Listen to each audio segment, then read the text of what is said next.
우리가 계속해서 정신과 육체의 그 관계에 대해서 우리가 공부를 하고 있습니다.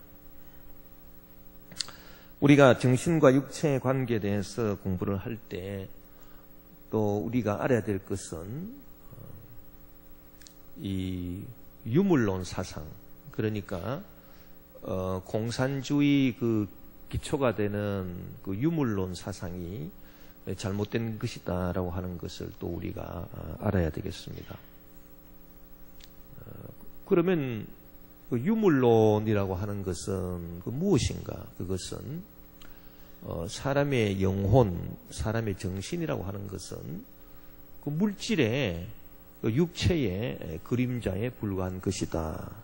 그래서 실체로 있는 것은 사람의 육신, 육신은 물질입니다. 그 육신이 실제로 있는 것이고, 이 육신이 이제 없어지게 되면 건물이 있다가 없어지면 건물의 그림자도 없어지듯이 영혼이든 뭐 정신이든 이런 건 없어진다. 그래서 오직 물질만이 있다. 그게 유물론입니다. 그래서 이 오직 유, 물질만이 있다. 그래서 유물론이다. 그러니까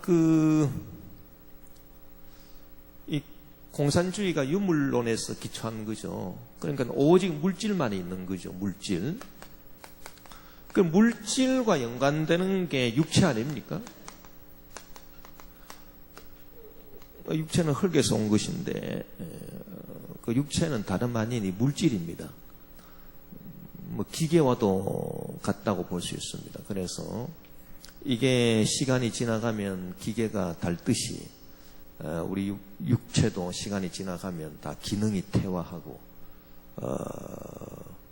그래서 머리털도 빠지고 피부도 쭈그렁해지고 시력도 안 좋아지고 청각도 안 좋아지고 뭐 소화 기능도 떨어지고 그 기계가 이제 그 한참 쓰다 보면은 이 기계가 이제 마모가 생겨서 점점 이제 퇴물이 되듯이 그렇게 우리 육체는 돼 가는 거죠. 그러니까 이 육체는 물질이고 영혼 뭐 정신. 그러니까 이제 그 오직 물질만이 있다. 그러니까 물질이 중요하다. 그러면 영혼과 정신은 뭐냐? 영혼과 정신은 이 물질의 그림자에 불과하다. 이 그림자는 실체가 아니죠. 이거는 실제로 있는 그 실체가 아닙니다. 실체가 아니고 그림자에 불과하다. 그래서 이 건물이 이렇게 있으면 이 건물의 그림자가 이렇게 있습니다. 이 그림자는 아무것도 아닙니다. 이제 이 건물이 없어져 버리면, 건물이 무너져 버리면 이 그림자도 없어지죠. 그래서 영혼이라고 하는 거, 이것은 이 육체의 그림자에 불과한 것입니다. 그 육체가 이제 기계가 따라서 나중에 이제 못 쓰게 되듯이 육체가 이제 고장이 나서 이제 육체가 없어져 버렸다. 그러면 이거는 자동적으로 뭐 없어지는 거지. 그림자가 되기 때문에. 그런데 뭐 죽고 난 다음에 뭐 영혼에 있어서 하늘나라 가고 뭐 내 영혼이 뭐 평안해 어쩌고 저쩌고 그런 거 있을 필요. 그건 다 잘못된 것이다. 이제 그렇게 주장하는 게 이제 그 유물론 아닙니까? 그래서 오직 물질만이 있다. 실체로. 그게 유물론입니다. 그러니까 이 유물론 오직 물질만이 있으니까 중요한 거는 이 물질이 중요한 거예요. 그러니까 인간 사회가 잘 산다라고 하는 거는 물질을 어떻게 하면 이렇게 나눌 수 있는가, 공평하게. 요 물질을 이 밥을 잘 나누어야 돼요. 밥을. 정신은 필요 없어.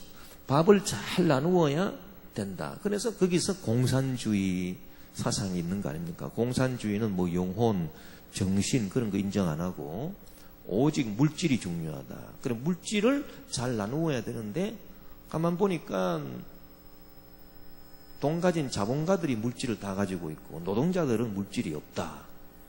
그래서 노동자들이 혁명을 일으켜가지고 자본가들을 타도하고 물질을 공평하게 나눠야 된다.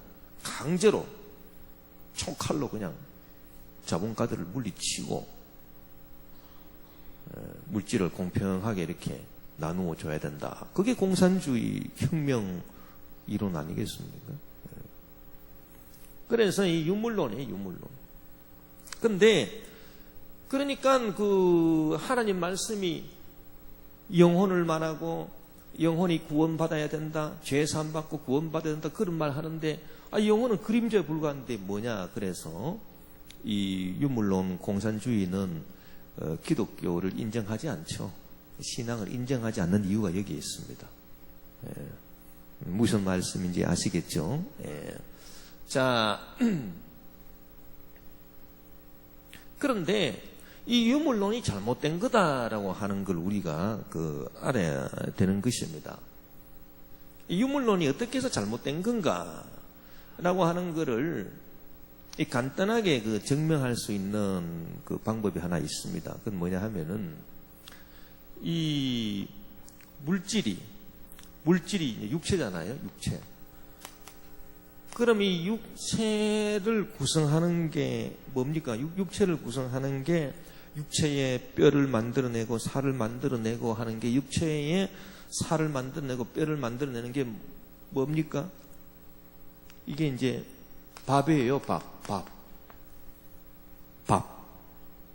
추석 때 밥 많이 드셨습니까? 체중이 다 1kg, 2kg 늘었겠네요. 예, 밥을 많이 기름진 밥을 먹었더니 육체가 늘었습니다. 벌써 이렇게 보니까 얼굴이 두리두리해지셨어요.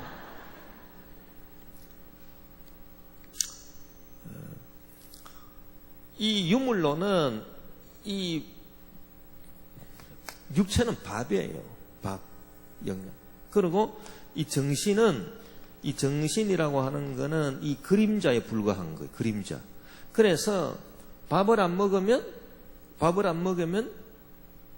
어떻게 됩니까? 밥을 안 먹으면 육체가 힘을 잃죠. 힘을 잃으면 정신은 하나도 없어요. 육체가 힘을 잃는데 정신이 무슨 힘이 있겠습니까? 그래서 이 얘기가 틀린 얘기, 어떻게 보면 틀린 얘기 아닙니다. 자, 정신이 또렷해가지고 예를 들어서 그 수험생들이 열심히 공부를 하려면은 정신이 좋아야 되겠죠. 정신이 좋아야 공부를 열심히 하지. 그런데 정신이 좋아서 공부를 열심히 하려면 밥을 잘 먹어야 돼. 그래서 영양분도 먹고 땅콩도 먹고 그리고 뭘 또 먹어야 됩니까? 좌우지간. 그래서 이 육체에 뭐가 있느냐? 육체의 한 부분에 요 신경이 있습니다. 신경은 여러분 신경줄이 있어요. 신경줄은 요거는 육체지, 그건 정신이 아니에요. 신경은. 그래서 이 신경이 이렇게 딱 전기가 짝짝짝 잘 흘러야 머리가 좋은 겁니다. 그러니까 수험생들 밤참 먹어라. 아이고 공부하는데 얼마나 피곤하노. 그래서 육체를 잘 밥으로 이제 먹여줘가지고 이 머리에 신경세포가 뉴런이 반짝반짝 전기가 팍팍팍팍팍팍 돌아가가지고 머리 회전이 빠르게 하는 거죠. 육체 회전이. 그렇게 해가지고 이 정신으로 공부를 하는 것이.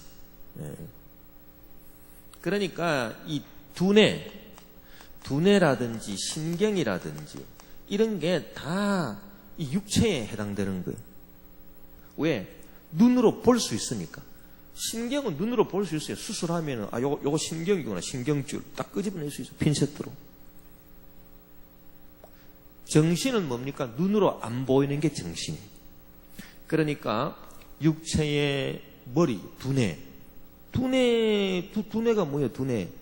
두뇌가 육체잖아요. 그래서 이 골이 이렇게 있는데 이쪽을 오려내가지고 빼버렸어요. 그러면 이 사람이 두뇌 한쪽이 사라지면 뭐 말을 못한다든지 기억을 못한다든지 정신작용이 안 생깁니다. 두뇌를 수술해가지고 여기는 말하는 두뇌, 여기는 뭐 감정의 두뇌, 여기는 이론적으로 따지는 두뇌 이렇게 딱딱 있는데요. 감정을 느끼게 하는 이 두뇌 요거를 싹 도려내버렸어요. 그러면은 이 사람이 어떻게 되느냐? 무감정, 슬퍼도 눈물이 없고, 화날 일이 있어도 분노도 없고, 그래서 성질 잘 내고 잘 울고 이런 사람은 데려다가 수술해가지고 감정 부분을 그냥 오려내버려 그냥. 그러면 아무 감각이 없는, 감정 변화가 없는 그런 사람이 됩니다. 그래서 여러분 교통사고 만나가지고 머리 다쳤는데 찾아가 보니까 눈물도 안 흘리고 웃지도 않고 성도 안 내고 감정이 죽어버렸어요. 왜? 교통사고 만나서 머리를 다쳤는데 이 감정 부분을 이렇게 감당하는 이 두뇌가 박살이 나버린 거예요. 교통사고로. 그럼 그렇게 됩니다. 자, 우리가 이런 얘기를 들으면 그래, 유물론이 맞다 그럴 겁니다. 그렇지 않겠습니까? 이 육체, 두뇌도 육체고 신경도 육체인데 두뇌 한쪽이 사라지니까 감정이 없더라. 또 어떤 사람은 두뇌 한쪽이 사라지니까 기억이 없더라. 정신작용이 전혀 안 된다는 얘기예요. 그러니까 정신이라고 하는 게 두뇌의 그림자, 즉 육체의 그림자에 불과한 것이니까 결국은 유물론이 맞다. 그래서 사람은 육신이 죽어버리면 영혼이 어디 있어? 정신이 어디 있어? 그냥 다 없어지는 거예요. 그 유물론이 맞다. 그렇게 얘기를 할 것입니다. 사람들이. 그런데요, 우리가 뭘 알아야 되냐 하면은 일리는 있어요. 이 말이. 일리는 있지만 진리는 아니라는 거예요. 왜 진리는 아니냐? 틀린 부분이 있다는 얘기입니다. 자, 뭐가 틀리느냐? 만약에 유물론이 맞다면요. 유물론이 맞다면은 예를 들어서 그러면 이 육체를 구성하는 게 뭐냐? 이 밥이거든요. 밥을 먹으면 육체가 생겨요. 많이 먹으면 육체가 많아요. 그래, 뭐 육체를 구성하는 두뇌, 신경, 피 전부 다 밥에서 오는 거 아닙니까? 밥. 그러면 유물론이 맞다면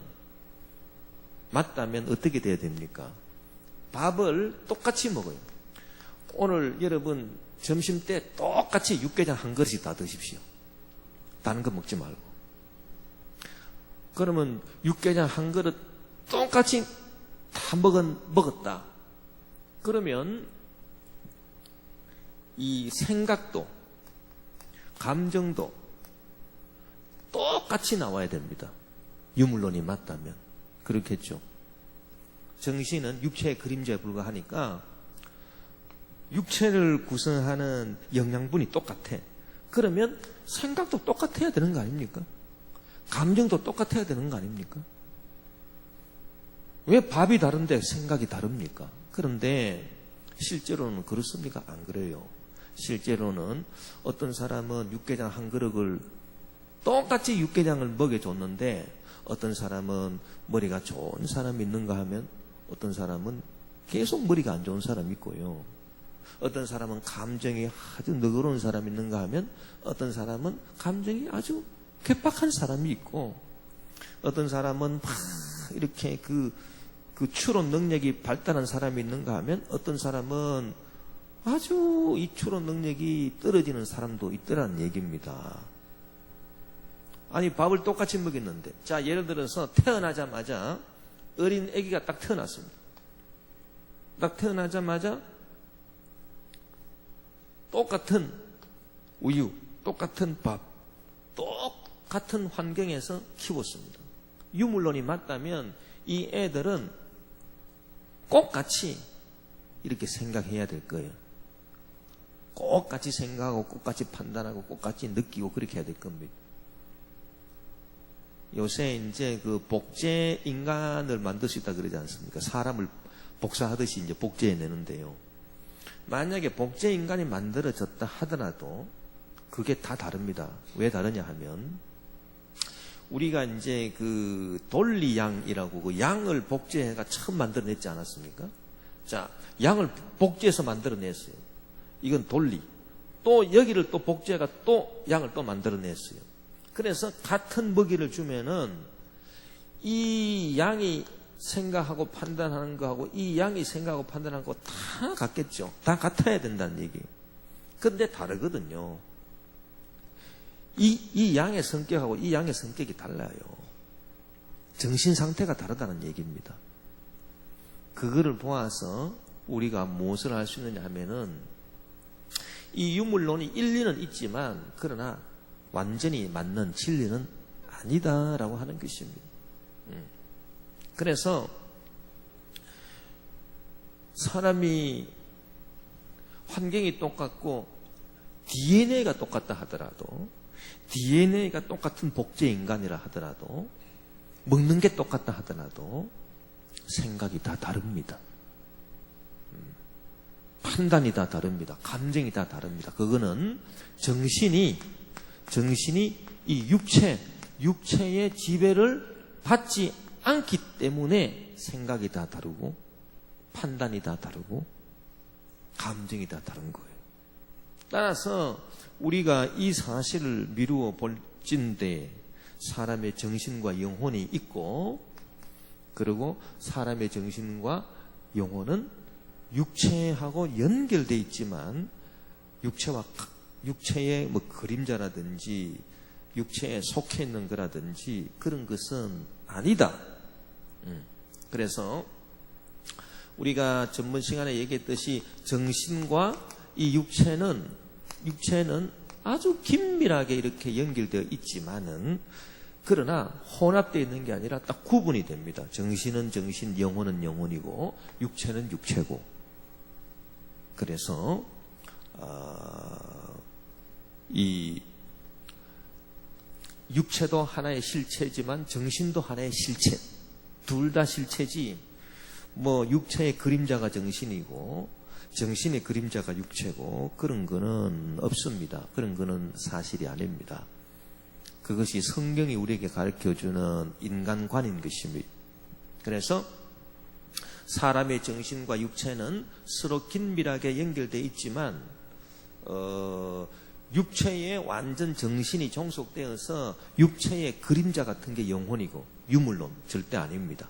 또 그 반대로 육체가 정신의 그림자에 불과하다. 그것도 아닙니다. 그것도 아닙니다. 그래서 정신과 육체의 그 관계는 서로 이렇게 둘이 밀접하게 연관되어 있지만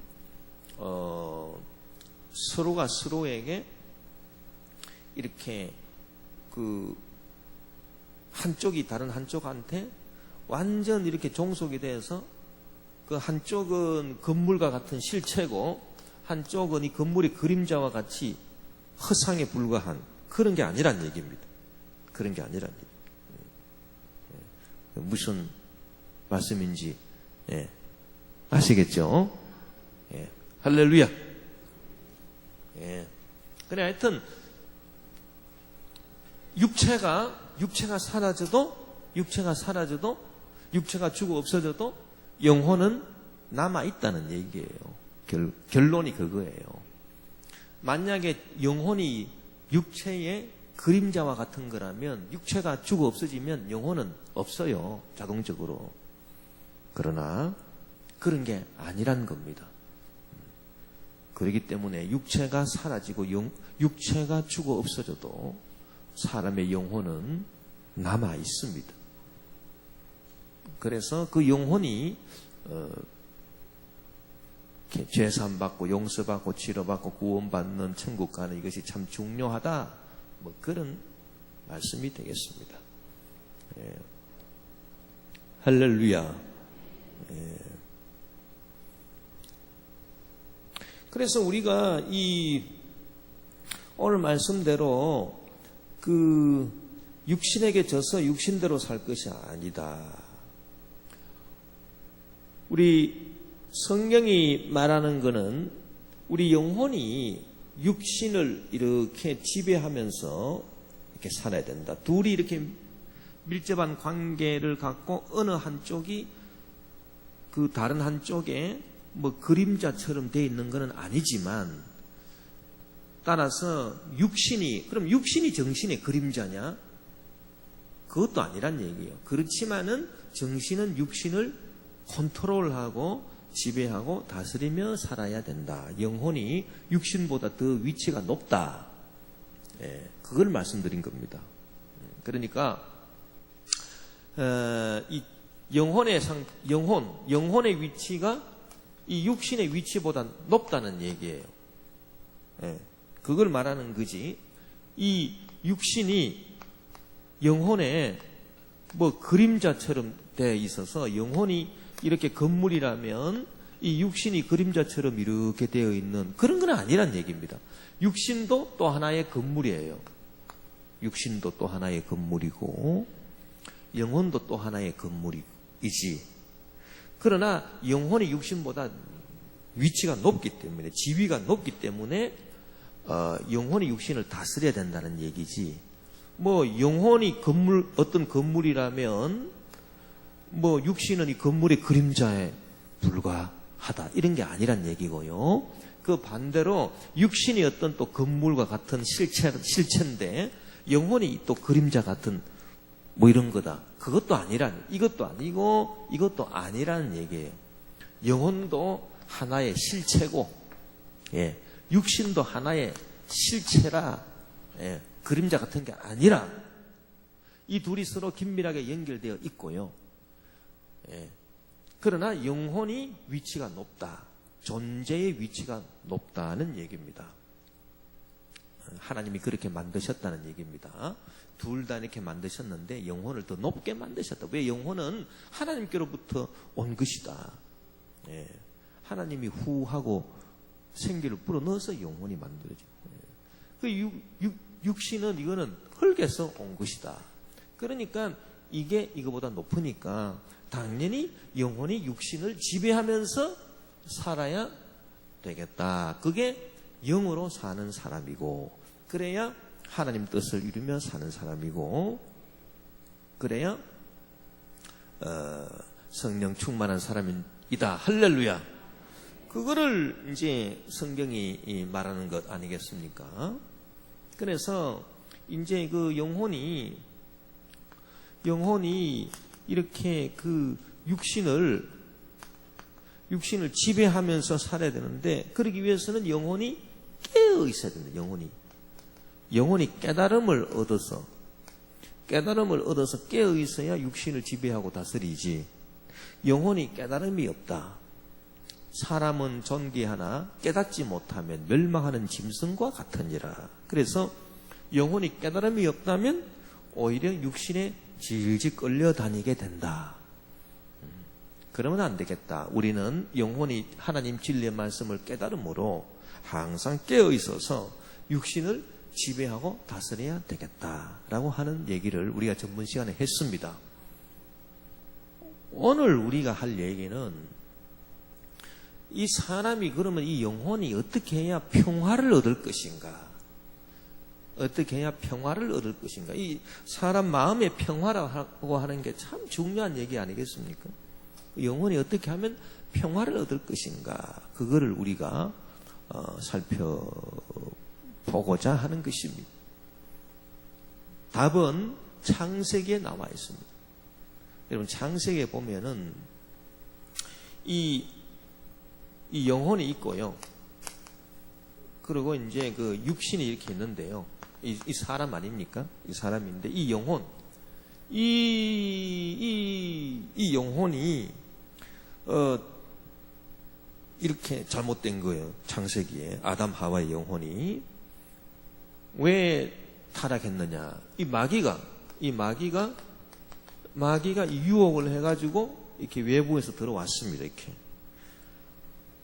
그래가지고 이 영혼이 깨어있지를 못하고 마귀 유혹에 넘어가다 보니까 이 육신에 속한 게 뭐가 있습니까? 이 감각이거든요. 보는 거, 시각, 보고 보암직스럽고 또 정욕,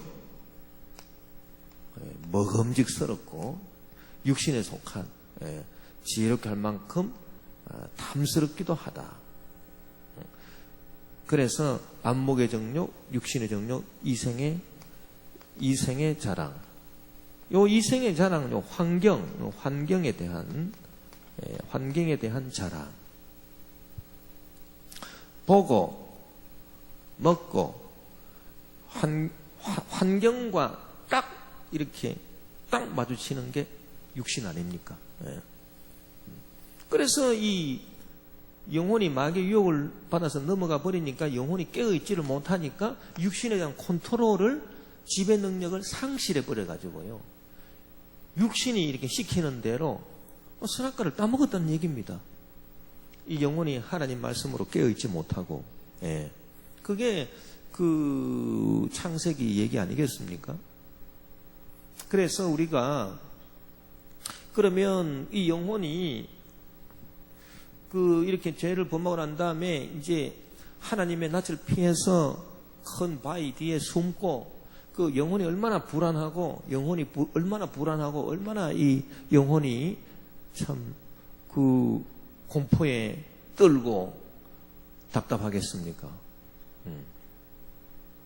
그러면 영혼이 이제 다시 평화를 얻으려면 어떻게 해야 되는가? 평화를 얻으려면 간단해요. 두 가지 방법. 첫째, 마귀를 쫓아야 될 줄을 믿습니다. 일단 이놈부터 제거를 해야 돼요. 이놈부터. 그래서 예수님께서 이 땅에 오신 것은, 인자가 하나님의 아들이 이 땅에 오신 것은 마귀의 일을 멸하려 하기 위함이라. 그래서 이 우리 영혼을 유혹하는 이 마귀를 멸한, 이게 하나님 아들이 하는 일. 그리고 예수님께서 우리에게 주신 축복 가운데 첫째가 뭐라고 그랬습니까? 너희가 내 이름으로 귀신을 쫓아낸. 할렐루야. 여러분, 이 귀신을 쫓아내는 게 굉장히 중요합니다. 굉장히 중요합니다. 귀신을 쫓아내지 아니하면요, 문제가 해결 안 돼요. 병이 고침받지를 못해요. 행복할 수가 없어요. 무엇보다도 귀신이 쫓겨나가지 않으면 마음의 평화가 없어요. 마음의 평화. 이 영혼의 평화가 없어요. 왜? 이 유혹하는 세력이 처음부터 살인 자고 거짓말장의 애비가 된 이 마귀가요, 쫓겨나가야 이게 마음이 평화한 거지. 이 마귀가 그냥 계속 설치는데 우는 사자같이 두루 다니며 삼킬 자를 찾고 있는데 그 마귀를 물리치지 않고서 어떻게 영혼의 평화를 누리겠습니까? 그래서 영혼의 평화를 누리는 방법, 첫째는 마귀를 내쫓아야 되는 것입니다. 그리고 나사렛 예수 이름으로 이 원수 마귀 귀신아 묶음받고 떠나갈지어다. 내 심령에서 묶음받고 떠나가라. 내게 유혹을 가져다주는 이 귀신아. 그 귀신은 우리에게 와서 뭘 하느냐? 요 유혹을 가져다. 유혹이라고 하는 거는 욕심을 딱 부르는. 탐심, 이런 거를 딱 부르는. 그렇게 해서 우리가 이 영혼의 평화를 누리기 위해서는 귀신을 쫓아내요. 여러분, 우리의 삶 가운데, 우리 영혼 가운데, 우리의 삶 가운데, 우리 육신 가운데 귀신을 다 쫓아내시기를 주의 이름으로 축원합니다. 귀신을 쫓으려고 하다 보니까 이렇게 눈을 감아야 되겠더라고요. 눈을 감고 예수 이름으로 막 대적을 해야 되겠다. 왜냐하면 눈을 뜨면은 이 귀신이 잘 이렇게 그 머릿속에서 이미지로 떨어지가 않습니다. 그래서 우리가 영적 세계를 봐야 귀신을 쫓아낼 수 있는 거 아닙니까? 눈을 이렇게 번하게 뜨고, 이 영적 세계가 아니라 이 사물의 세계를 바라보면 귀신이 보이겠어요? 안 보이죠. 그래서 우리 예수 믿는 사람들은 기도할 때 눈을 감고 기도하는 거예요. 눈을 감고 기도하는 거예요. 다른 종교들은 눈 안 감습니다. 여러분, 불교 눈 안 감아요. 눈 안 감고 이렇게 눈 떠 있어요. 눈 떠 있어서 선도하고 수도도 한다 하는데, 눈 떠 있어서 좋은 게 뭐냐 물어봤더니 잠이 안 온대요. 눈이 떠 있어야. 눈이 이렇게 떠 있어야, 눈을 뜨고 이렇게 수련을 해야 잠이 안 온대요. 맞기는 맞는 말이에요. 우리는 이렇게 눈 감고 기도하는데 눈 딱 감으면 깨어있잖아요. 그냥 이렇게 이제 자자 그러고 눈 감잖아요. 그런데 왜 졸리는데도 불구하고 눈을 감아야 되느냐? 여러분 그런 질문 해봤습니까? 아니 왜 자꾸 졸리는데 우리가 눈 감고 기도해야 되느냐? 졸리는데 눈 뜨고 기도하지. 그 이유가 있습니다. 눈을 감아야 이 현상의 세계가 안 보이고, 현상의 세계가 안 보이야 영의 세계가 이제 딱 나타나.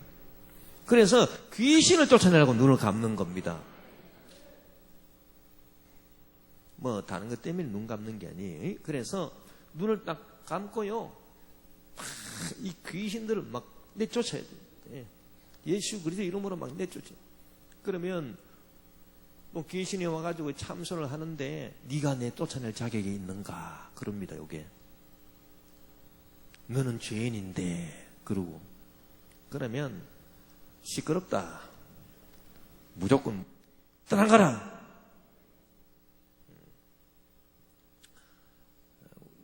제가 전번에 말씀드렸죠.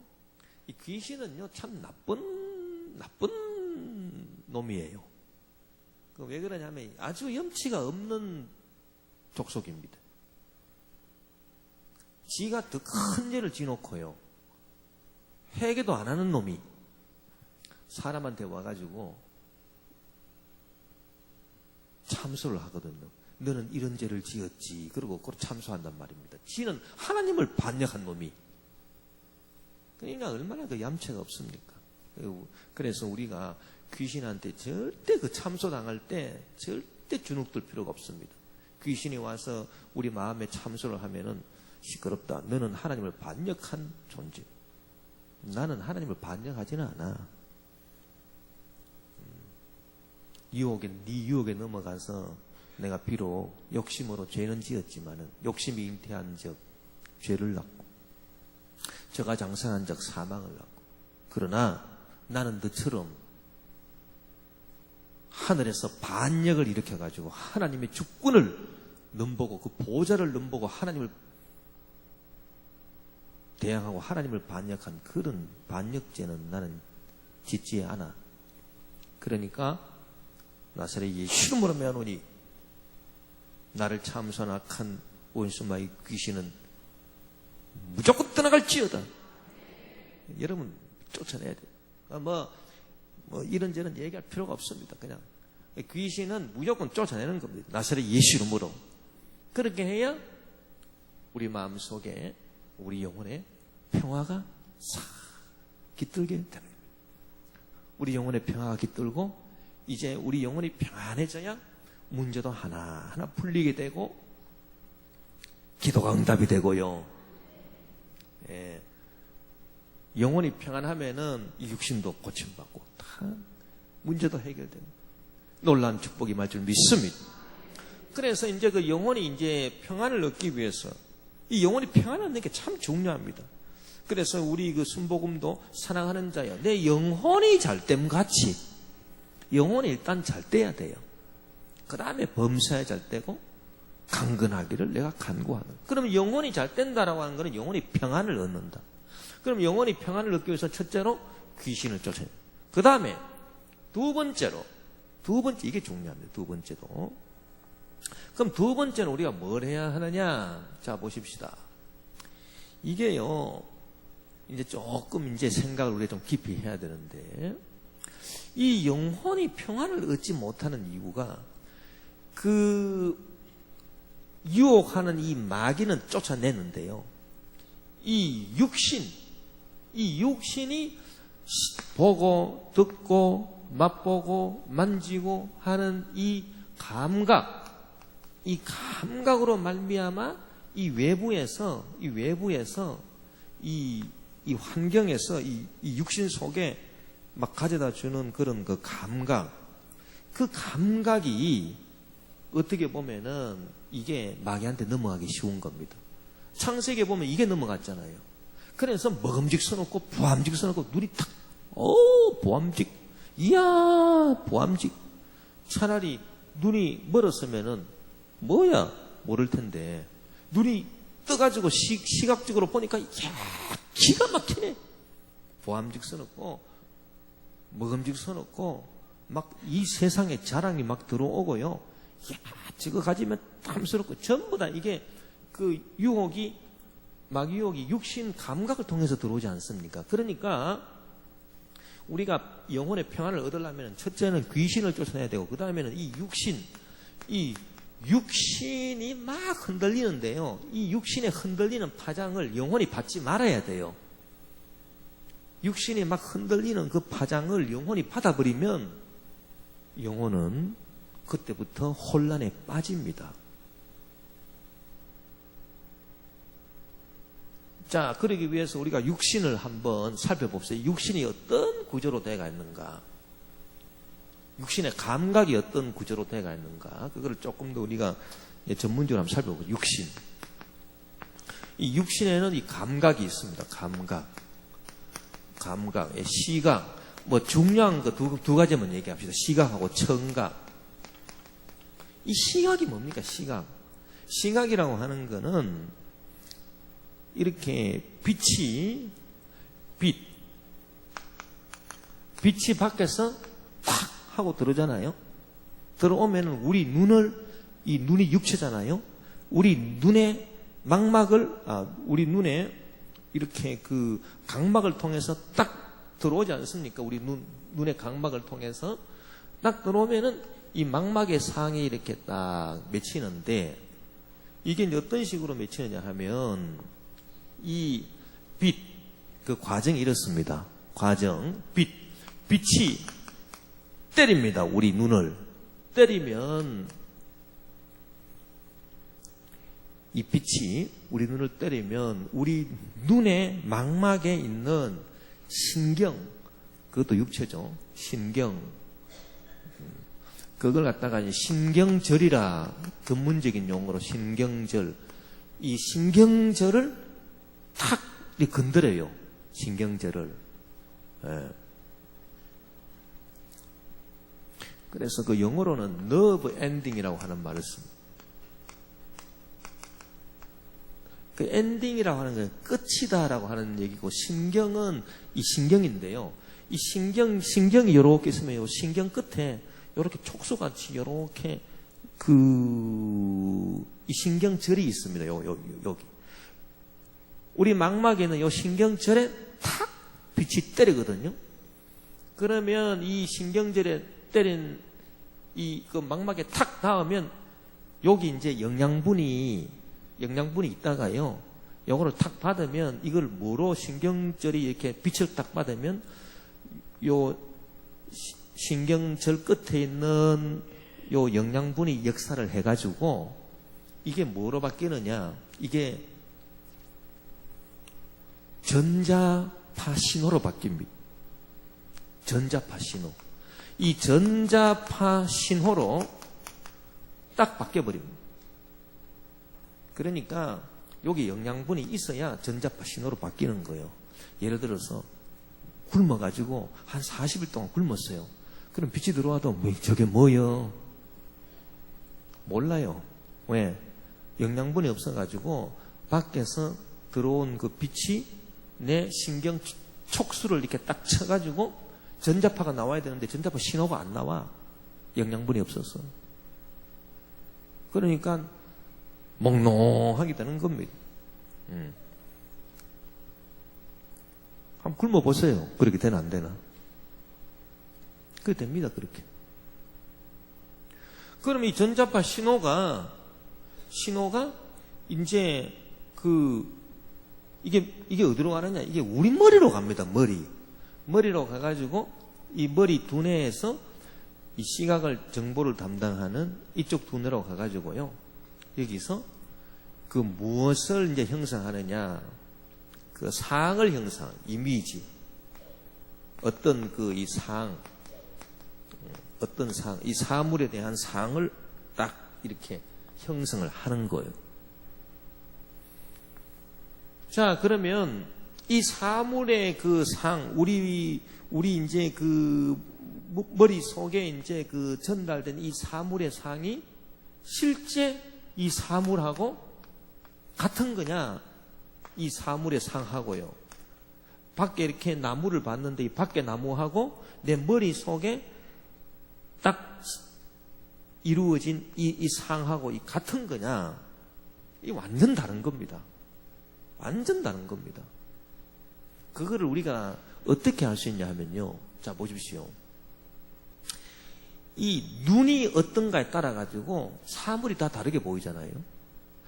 만약에 여러분이 메뚜기 눈을 갖고 있다면 밖에 있는 이 나무가요. 지금 우리가 보는 나무처럼 보이겠습니까, 이게? 여러분이 메뚜기 눈을 갖고 있다. 메뚜기처럼 겹눈을 갖고 있다. 한번 생각해 보십시오. 아마 이상하게 이게 상에 맺힐 거 아닙니까? 만약에 여러분이 그리고 그 뱀의 눈을 갖고 있다고 칩시다. 얘가 좀 그러네. 그러나 하여튼 뱀 눈을 갖고 있다고 뱀 눈을 갖고 있으면요, 이 밖에 있는 저 나무가 지금 우리가 보는 나무처럼 그렇게 보이겠습니까? 안 그러면 다르게 보이겠습니까? 분명히 다르게 보이겠죠. 그 이치예요. 그러니까 지금 우리가 보는 저 나무는요, 진짜 나무가 아니에요. 그거는 그냥 우리 속에 생긴, 그거는 그냥 상이에요, 상. 진짜 나무는 뭔지 모릅니다, 우리가. 진짜 나무가 어떻게 생겼는지 우리가 알 수 없습니다. 그래서 이 나무의 실체는 우리가 모릅니다. 그냥 우리 머릿속에 그냥 이 생긴 상, 그건 그냥 상에 불과한. 예. 그래서 철학적 용어로 이걸 리프레젠테이션이라고 하는데, 리프레젠테이션.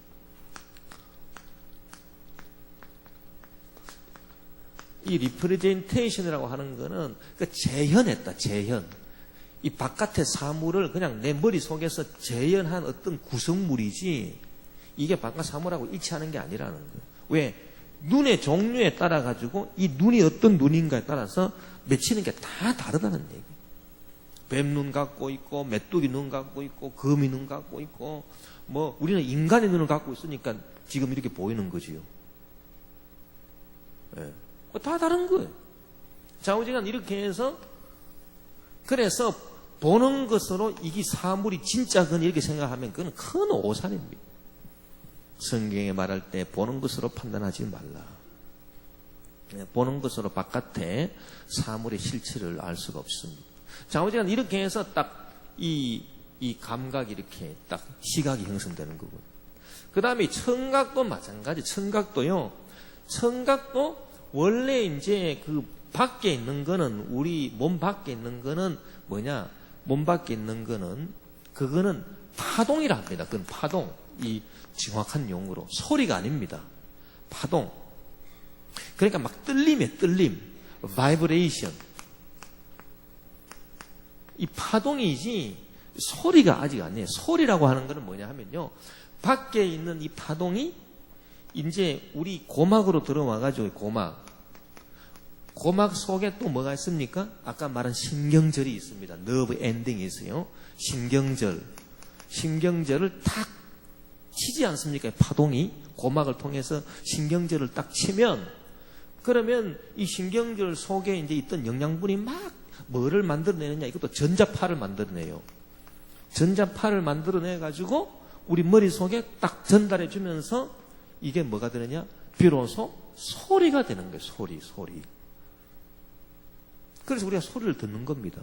그러면 지금 우리가 듣는 이 소리가 밖에 파동하고 같은 거냐? 완전 다른 겁니다. 자, 예를 들어서 이 귀가 발달된 놈이 있잖아요. 동물들 가운데. 예. 그거는 우리가 듣지 못하는 저 수십 미터 밖에 뭐 바스락하는 소리가 다 듣는 거예요. 파동은 똑같은 파동이에요. 그런데 이 고막이 어떤 종류인가에 따라 가지고 이 소리가 다 다르잖아요. 들리는 소리가 있는가 하면 안 들리는 소리가 있듯이. 그러니까 이게 뭐 청솔 고막 같은 거를 갖고 있으면요, 이거는 막 기가 막히게 잘 듣는 거예요. 그래서 막 20m 밖에 부스럭한 소리만 나도 막 이게 딱 울려가지고 소리가 완전 달라져요. 진동은 똑같아. 파동은 똑같은 건데, 밖에 파동은. 이 고막의 종류에 따라서 어떤 전자파가 얼마만큼 많이 나오고, 얼마만큼 적게 나오냐에 따라가지고 소리가 뭐 작은 소리가 되기도 하고, 큰 소리가 되기도 하고 하니까, 이 밖에 파동하고, 진동하고, 우리가 듣는 이 소리는 완전 다른 겁니다, 이게. 지금 우리 지구가 이 태양을 돌고 있는데요.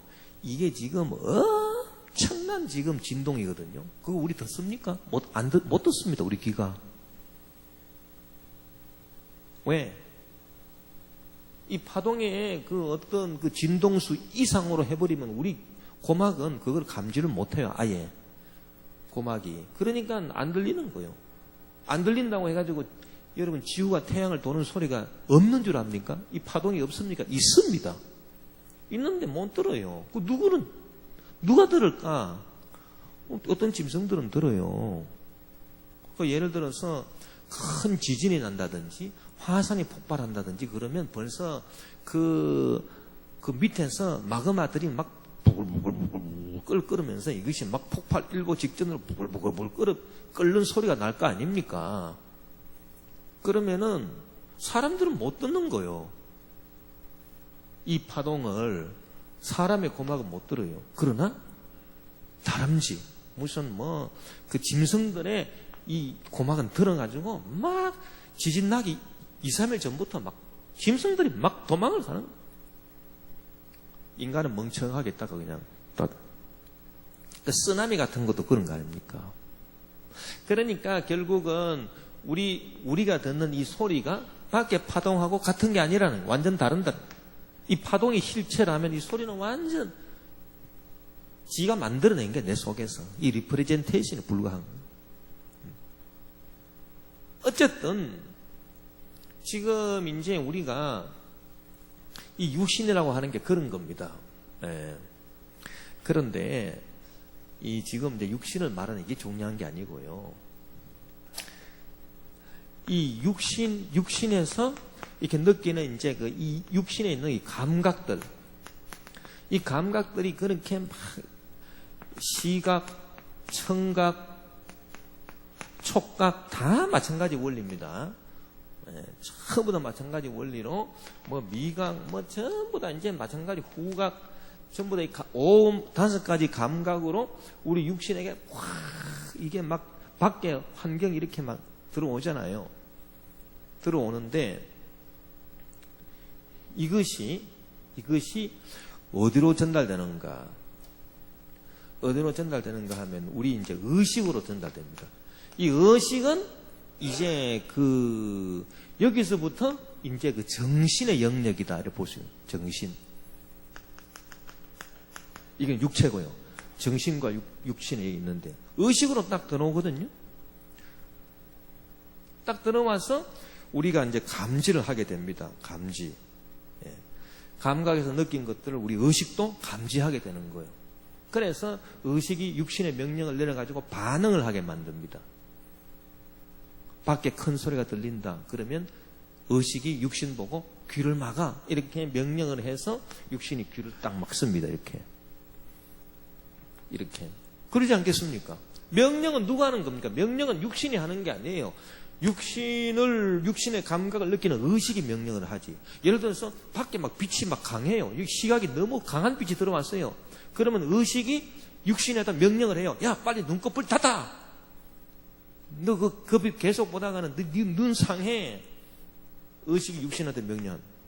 그러면 눈꺼풀을 딱 닫아버려. 큰 소리가 들린다. 그러면 의식이 육신에게 명령을 해서 야, 빨리 귀 막아라. 수류탄 지금 터진다. 그러면 귀를 딱 막는다. 이게 이제 의식이 하는 일이에요. 의식이 반응을 시키는 거예요. 근데요, 이제 의식도 이 밑에 여기에 뭐가 있냐면 여기 진짜 우리의 이 마음이라고 하는 게 있을 수 있습니다.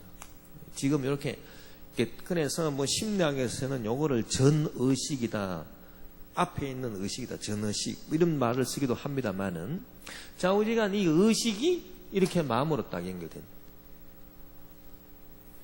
그런데 이 마음이 중요한 거예요. 이게 진짜 영혼이다 이렇게 볼 수 있고, 이 영혼. 근데 이 영혼이 깨어있지 않고 훈련되어 있지 않는 영혼은 이제 밖에서 육신에 이렇게 뭐가 이 환경 아닙니까? 이 환경에서 막 일어나는 수없이 많은 일들, 이런 일들이 감각으로 전달되고 육신으로 해가지고 의식으로 이렇게 전달될 때에 이 의식에 전달될 때 이 마음도 같이 영향을 받아가지고요. 막 그대로 그냥 통과해가지고 이 마음이 막 꼭 뭡니까? 그 잔잔한 호수에 바위 던져 넣으면은 이렇게 막 그 물결이 막 파동치듯이 마음이 막 이렇게 막 흔들리거든요.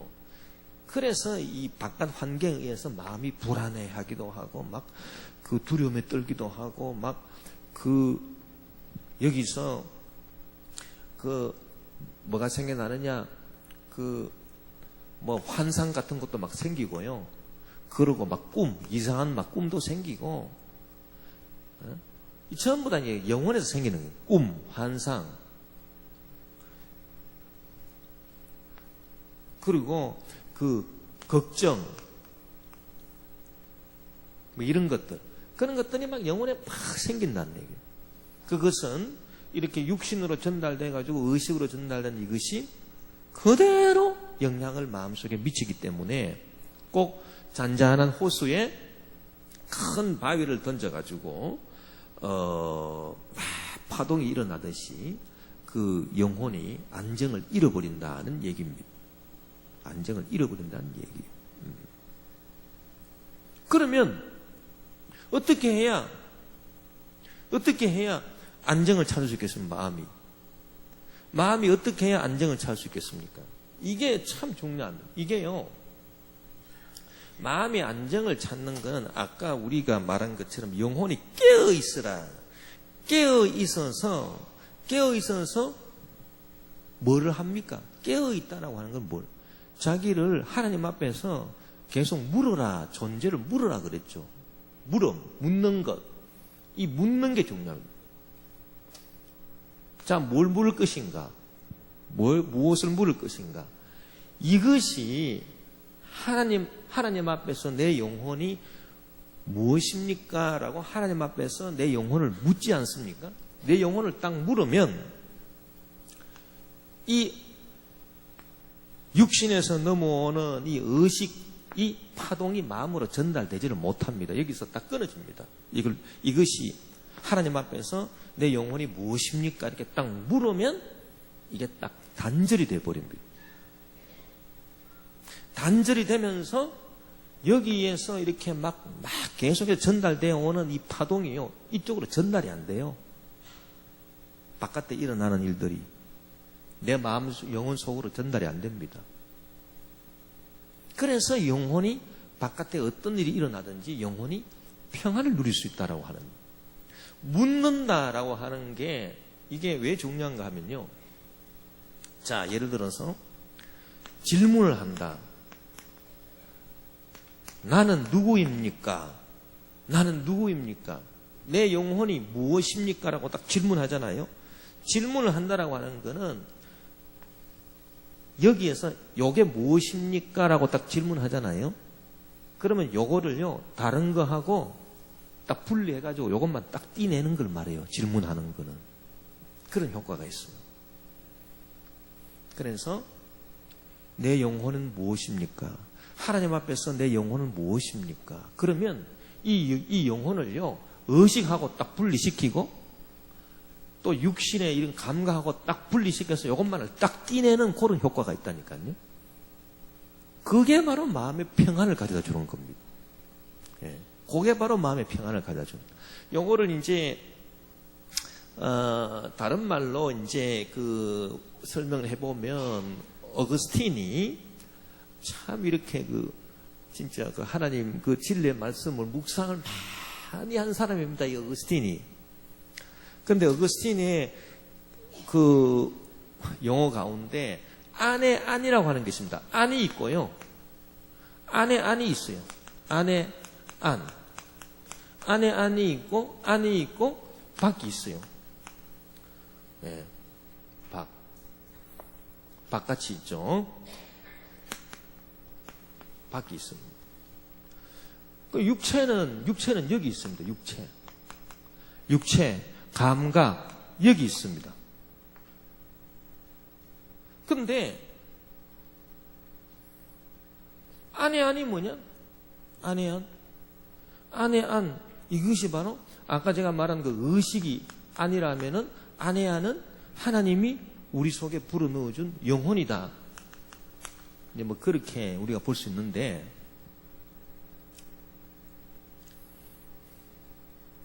이 안에 안을 딱 띠내가지고 딱 띠내서 요거 딱 분리를 딱 시켜버린다는 얘기입니다. 그러면 어떻게 해야 분리를 딱 시킬 수 있는가? 그것이 바로 질문의 차이다는 얘기예요. 자, 예를 들어서 이제 우리가 이 비유를 어떻게 보냐 하면은 밖에 사과가 있습니다.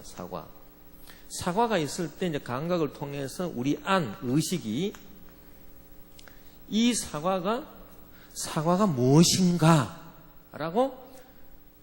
이 안에서 질문을 할 거 아닙니까? 의식이 밖에서 들어오는 사과를 보고. 그러면 이 안에서 질문하는 것은 뭡니까? 안에서 질문하는 것은 사과가 무엇인가 그걸 질문하는 게 아닙니다. 뭐를 질문할까요? 사과를 보고 느끼고 생각하고 감정을 일으키고 사과를 보고 뭐 이모저모로 생각하고 느끼는 이거는 이 안이 무엇인가라고 안에서 질문할 겁니다. 질문이 다른다는 얘기죠. 질문이 달라진다는 얘기죠. 자, 그러면은 여러분 요거를요, 이 어거스틴의 안을 우리가 안에서 질문하는 거하고 안에서 질문하는 거 다르다는 얘기예요. 우리 안에서 질문하는 거는 밖에 보고 저 자동차가 뭐지? 저 자동차가 뭐 볼프인가 폭스바겐인가 뭐 아우디인가 기아차인가, 그걸 이 안에서 물을 겁니다. 그렇죠? 그러면 이 안에서 묻는 거는 뭐겠습니까? 저 밖에 자동차를 보고 반응하는 내 안은 뭐냐? 그거를 물을 거 아니겠습니까? 이 안에. 자, 우리가 하나님 앞에서 내 존재를 질문한다라고 할 때 무슨 질문을 어떤 식으로 해야 되느냐? 바로 여기에 해답이 있습니다. 하나님, 나는 누구입니까? 라고 할 때 그냥 나가 아닙니다. 이걸 말해. 이게 무엇입니까? 하고 여기서 묻는 겁니다. 안에서. 즉, 하나님, 지금 여기 밖에서 어떤 일이 생겨났습니다. 어떤 일이 생겨나가지고 내 안에서 이거 별로 좋지 않은 일이다라고 안에서 느꼈습니다. 그럴 때 내 안에서 질문하는 거는 이 밖의 일이 무슨 일인가 그걸 질문하는 게 아니고요. 지금 밖에 무슨 일이 생겨났는데 그 일 때문에 근심하는 이것은 내 안은 무엇입니까? 도대체 왜 내가 이 밖에서 일어난 이것 때문에 내가 근심을 하는 것입니까? 라고 여기에 대해서 묻는 거예요. 네. 물음의 종류가 이렇게 그 한 단계 더 깊어진다라고 하는 얘기겠습니다. 그게 바로 이렇게 질문을 딱 함으로써 이 안을 딱 띄가지고 이 바깥하고 분리를 딱 시켜버린다는 얘기입니다. 이게 무엇인가라고 하나님 앞에서 묻기 때문에 이게 뭔가라고 묻는 게 아니고요. 다시 한번 말씀드리면 밖에 사과를 보고 저 사과가 뭔가라고 묻는 그건 아니고요. 저 사과가 무엇인가라고 묻고 있는 내 안은 도대체 뭔가 하나님 앞에서 그걸 묻는다는 얘기입니다. 무슨 말인지 아시겠습니까? 그게 바로 내 존재 물음이다라고 하는 것입니다. 하나님 앞에서 나에 대한 물음이다라고 하는 얘기예요. 예.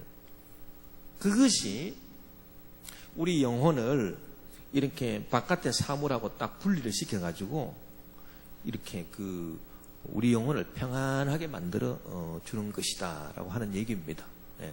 그렇지 않으면 이 밖에서 일어나는 일들이 이 안에서 전달된 것들이요, 의식에 전달된 것들이 그대로 우리 영혼 속까지도 다 들어와가지고 막 우리 그 영혼 속을 막 헤집어 놓고 막 엉망진창으로 만들어 놓습니다. 예. 그래서 우리가 하나님 앞에서 내 존재에 대한 질문을 늘 끊임없이 한다. 나는 누구인가?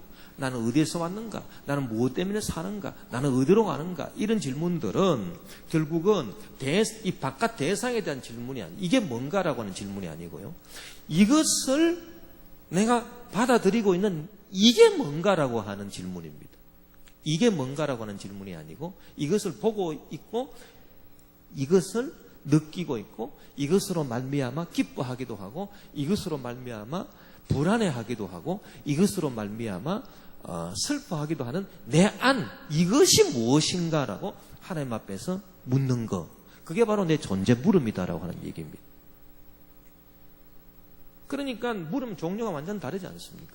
예. 여러분 그런 이 하나님 앞에서 자기 자신에 대한 물음을 이거를 일상화를 자꾸 시켜야 그 사람이 이렇게 인격이 성숙해지는 겁니다.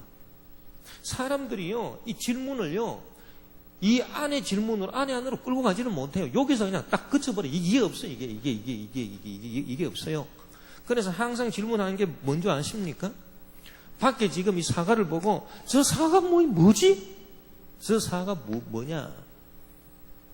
그럼 밖에서 어떤 일이 일어났습니다. 이 일이 뭐냐? 이것만 묻지요. 그러니까 계속 불안한 거예요. 밖에 있는 게 그대로 다. 그런데 여기에 대해서 묻지를 않는 거예요. 이것이 무엇인가라고 딱 물어야, 하나님 앞에서 물어야 요거를 탁 띄어내가지고 이것하고 분리를 딱 시킬 수 있다는 얘기입니다. 그래야 마음에 평화를 얻을 수 있다는 얘기. 자, 우리 아담 하와의 경우를 한번 생각해 봅시다. 아담 하와가, 자 보세요. 왜 유혹에 넘어갔나요? 그거는 이 선악과를 보고요, 선악과 저게 무엇이지? 그것만 물은 거예요. 그러니까 육신의 정욕, 안목의 정욕, 이생의 자랑이 그대로 다 들어온 겁니다. 그런데 만약에 아담 하와가 저 선악과를 바라보고 내 마음속에 충동을 일으키는 내 마음, 이게 무엇이냐? 내 마음이 무엇이냐? 이렇게 하나님 앞에서 한번 물었다 생각해 보세요. 그러면 이 유혹을 뿌리칠 수 있는 어떤 능력이 속에서 생길 수 있다는 얘기예요. 무슨 말인지 아시겠습니까? 질문이라고 하는 게 지금 중요한 겁니다. 아담 하와가 선악과를 보고 저게 무엇인가? 그것만 물었어요. 그러니까 계속 보암직스럽고 먹음직스럽고 탐스럽고 야 저거 이 대상만 물은 거예요. 그 대상을 보고 막 이렇게 그 황홀해하는 자기 마음이 무엇인가? 이게 무엇인가? 이걸 묻지 않았어요. 이게 무엇인가? 그걸 물었지. 그러나 존재 물음이라고 하는 것은 그게 아닙니다. 선악과를 바라보고 내 마음속에 충동을 느끼고 육신의 정욕과 안목의 정욕과 이생의 자랑을 느끼는 이게 무엇인가? 내 속에 있는 이게 무엇인가라고 여기서 또 한 번 물어야 이게 바로 존재 물음이고요. 그런 존재 물음이 되어야 성숙한 인격이 되는 것이고 유혹을 뿌리칠 수 있다는 얘기입니다. 무슨 말씀인지 이해가 가십니까? 그것을 우리에게 어거스틴이 보여주고 있습니다. 그 안에 있고 안에 있다. 그래서 뭐라고 말했습니까? 네 속으로 들어가라. 거기에 진리가 있다. 이까지만 오면 안 돼요. 이 속으로 더 들어가. 여기서 질문을 해야 돼. 여기에 대해서 질문을 해야 돼. 이 깊이 속에서 여기에 대해서 질문을 해야 되는 거지. 이 깊이로 들어가지 못하고 여기에서 이 바깥에 대한 것만 놓고 질문을 하면요. 그 충동을, 그 유혹을 뿌리칠 수 없습니다, 여러분. 그러니까 이것이 그 마음의 그 평화를 유지하고 그리고 그 마귀의 유혹을 뿌리치는 그 실질적인 그 자기 존재 물음이고요. 그리고 이것이 결국은 뭐와 연관되느냐? 이 회개와 연관이 됩니다. 회개라고 하는 거, 자, 보세요. 회개는 뭐를 묻는다는 겁니까? 회개라고 하는 게? 회개가 지금 회개를 해라라고 하는 건 이걸 지금 문제 삼는다는 거 아닙니까? 지금 이걸 문제 삼는 게 아니에요. 이 지금 밖에 선악과를 보고 마음에 막 충동을 느끼는 이걸 지금 문제 삼아가지고 이게 지금 잘못됐습니다. 이랬어야 되겠습니까? 라고 여기에 대해서 물으면서 여기에 대해서 판단을 하는 게 회개 아닙니까? 그게 회개잖아요. 즉 회개라고 하는 것은 여기에서 이걸 묻는다는 얘기입니다. 이 깊이에서 이걸 물을 때 회개가 나는, 그게 바로 회개라는, 그게 바로 자기 반성이라는 얘기예요. 자기 반성. 그러니까 이 안에 들어가서 안을 물을 때 이게 바로 자기 반성이고 이게 바로 회개고요. 이게 바로 신앙 그 인격을 성숙하게 만드는 것이고 그게 하나님 앞에서 나는 누구입니까? 라고 하는 존재 물음이다. 그 말입니다. 이 물음을 계속하는 그것이 바로 영적 생활이고요. 그게 바로 성령 충만한 생활이에요. 성령 충만한 생활이 딴 거 아닙니다. 하나님 앞에서 내 존재 물음을 묻는 거예요. 자, 소유물음이 뭡니까? 소유물음. 소유물음은 이 밖에 있는 걸 묻는 거예요. 저 사과가 뭐지? 저 차가 뭐지? 저 집이 뭐지? 저 돈이 뭐지? 이것 밖에 있는 대상, 이것만 묻는 게 결국 뭡니까? 그게 소유물음 아닙니까? 소유물음은 인간을 천박하게 만듭니다. 물론 사람이 소유가 없이는 살 수 없습니다만, 그러나 하나님 앞에서 예수님 뭐라고 말씀했습니까? 우리 보고 무엇을 먹을까, 무엇을 마실까, 무엇을 입을까 염려하지 말라. 이는 다 이방인들이 하는 것이라. 이 대상에 대해서 묻는 이 물음이 아니라 이거를 보고 지금 좋아하기도 하고 슬퍼하기도 하고 불안해하기도 하고 답답해하기도 하고 기분 좋아하기도 하고 슬퍼하기도 하는 이 내 안, 이거를 이 안에서 물어보라는 얘기예요. 그게 바로 존재 물음이라는 거예요. 여기서 이걸 묻는 거는 소유 물음이고요. 바깥에 대한 소유에 대한 물음이고 이 대상에 대해서 묻고 있는 내 안에 대해서 내가 안에 깊이에서 물어보는 거. 도대체 저 자동차를 저렇게 사고 싶어하는 나는 도대체 뭡니까? 내 속은. 그렇게 여기 대해서 물어보는 거. 그게 바로 존재 물음이란 얘기입니다. 그 뭔 말인지 아시겠습니까? 네. 그렇게 해서 그 하나님 앞에서의 질문이라고 하는 것은 이렇게 한 단계 더 깊이로 들어가야 됩니다. 이것이 바로 신앙의 인격을 성숙하게 만든다는 얘기예요.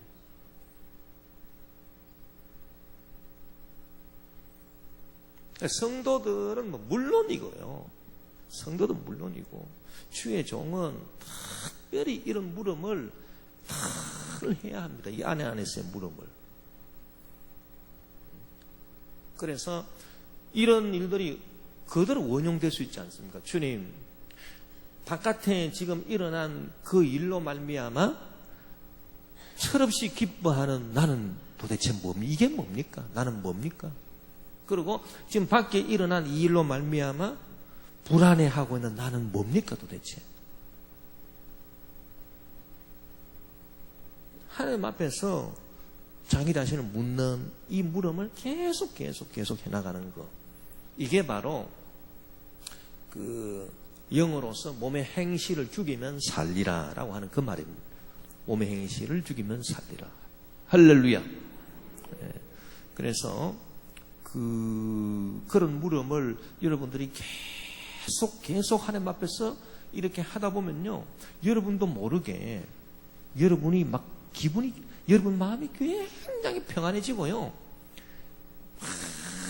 여기에 대해서 물으면서 반성하고 이렇게 나가게 되면은 계속 하나님 앞에서 묻고 질문하고 반성하고 이렇게 나가게 되면은 마음이 막 기뻐지고요. 마음이 즐거워집니다. 마음의 걱정과 의심이 다 사라집니다. 그래서 평화가 들어오게 되는 것입니다. 그래서 이 밖에 막 그 육체가 바깥에 막 이렇게 온갖 파동을 만나가지고 지금 막 안에 막 이렇게 막 그 동료가 딱 끊어지고 여기서 아주 그냥 잔잔한 호수같이 심령의 평온함을 확보할 수가 있는 것입니다. 그래서 영혼의 평안을 회복하는 것은 두 가지입니다. 밖에서 유혹한 악한 마귀를 나사렛 예수 이름으로 내쫓는. 그 다음에 내 마음속 안에 들어가서 바깥의 대상을 보고 흥분하기도 하고 실망하기도 하고 기뻐하기도 하고 슬퍼하기도 하는 이게 무언가, 네 안이 무언가, 이게 무언가, 이거를 끊임없이 하나님 앞에서 질문하면서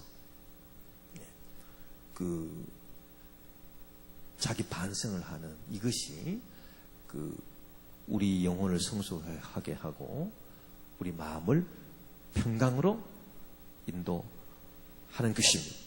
우리 주여 한번 부르고 통성으로 기도합시다.